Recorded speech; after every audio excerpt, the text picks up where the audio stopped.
Sir मगर अदालत आपसे पूछेगी नहीं कि उस जो गारंटी शहबाज शरीफ ने दी उसमें लिखा हुआ है कि पाकिस्तान, अगर हुकूमत को शक है कि नवाज शरीफ फिट हैं और फिर भी नहीं आ रहा है, तो पाकिस्तान हाई कमीशन का एक रिप्रेजेंटेटिव उनके डॉक्टर्स के पास, उनके फिजिशियन के पास भेजा जा सकता है जो उनसे वेरीफाई कर ले। और फिर अदालत पूछेगी नहीं कि ये वेरीफाई किया आपने या नहीं किया, पाकिस्तान का हाई कमीशन का रिप्रेजेंटेटिव भेजा या नहीं भेजा। फरवरी के तीसरे वीक में मेरा ख्याल है कि ये शुरू हुआ था जब नवाज शरीफ साहब की जमानत में एक्सटेंशन की बात जो है वो आई थी। उसमें अदालत में जब ये कहा गया कि उनकी तबीयत कैसी है, उसके बाद पाकिस्तान का, और उसके बाद पहली बात ये हुई कि नवाज शरीफ फैमिली ने किसी किस्म की जो मेडिकल रिपोर्ट्स हैं वो अदालत में जमा नहीं करवाई। अदालत ने उसके बाद पंजाब हुकूमत को ये केस भेज दिया। पंजाब हुकूमत ने कहा कि आप अपनी रिपोर्ट्स दें, वो रिपोर्ट्स नहीं आई।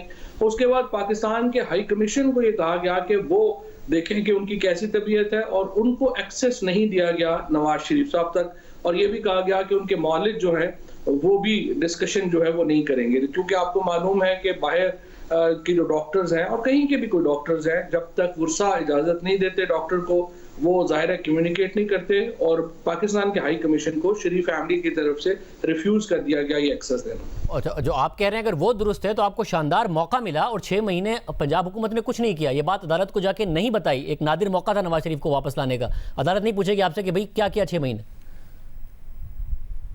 नहीं, उसके बाद दो बातें हुई। एक तो मार्च में 12 मार्च को गालबन पंजाब हुकूमत ने खत लिखा वफाक को, और वफाक ने फिर खत लिखा लंदन में यूके की हुकूमत को, और उनको वो तमाम सूरत हाल से जो यूके की हुकूमत है आगाह किया गया और बताया गया कि ये यहाँ पर जो मामलात हैं, ये जो नवाज शरीफ साहब वहाँ पे हैं, वो एक कानूनी अमल के तहत हैं, और उस कानूनी अमल के मुताबिक अब वो कोऑपरेट नहीं कर रहे, और एक पूरा उनको जो है आगाह किया गया। उसके बाद हुआ ये मार्च में, आपको मालूम है 3rd वीक के बाद हमारे यहाँ जो कोविड की सिचुएशन है वो बहुत ज़्यादा वर्ष होगी, जिसकी वजह से तमाम जो मामलात हैं वो रुक गए, और उसकी वजह से आप दोबारा जब कोविड नीचे गया है तो फिर नवाज शरीफ साहब की वही प्रोसीडिंग्स अब वहीं से शुरू हो रही हैं जहाँ पे रुकी। तो मगर आपको अगर मिलने नहीं दिया था तो पाकिस्तान में अदालतें तो चल रही थी कोरोना के बावजूद, आप बता सकते थे। नवाज शरीफ साहब कह रहे हैं कि जी कोरोना की वजह से वो इलाज नहीं करा सके, आप कह रहे हैं कि आप अदालत को नहीं बता सके, तो आप अदालत को कब जाके बताएंगे?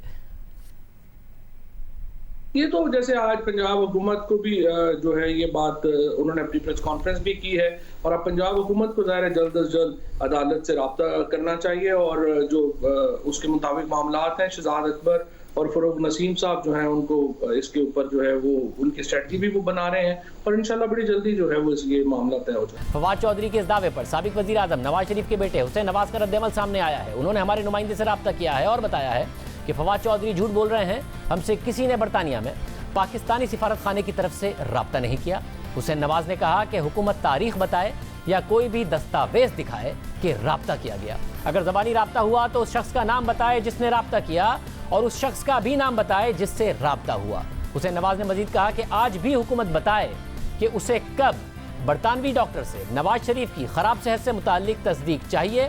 हुकूमत आने वाले दिनों में तारीख बताए, हम नवाज शरीफ के डॉक्टर से अब भी मिलवाने को तैयार हैं और नवाज शरीफ की सेहत के हवाले से तस्दीक कराने को तैयार हैं। फवाद चौधरी ने दावा किया, हुसैन नवाज ने हमारे नुमाइंदे को उस पर रद्द अमल दिया है। उन्होंने मजीद कहा कि नवाज शरीफ इलाज के बाद वतन वापस ज़रूर आएंगे। ये बड़ा दावा था जो फवाद चौधरी की तरफ से किया गया। अब देखते हैं कि अदालत में इस दावे के हवाले से क्या ऐसे दस्तावेजी सबूत हैं जो हुकूमत रखने में कामयाब होती है कि एफिडेविट के मुताबिक रब्ता किया गया था, मगर शरीफ खानदान ने मुलाकात नहीं करने दी गई थी, क्योंकि तारीख, डॉक्यूमेंट्री एविडेंस और नाम सब हुसैन नवाज इस वक्त मांग रहे हैं और कह रहे हैं कि अब भी रब्ता किया जा सकता है।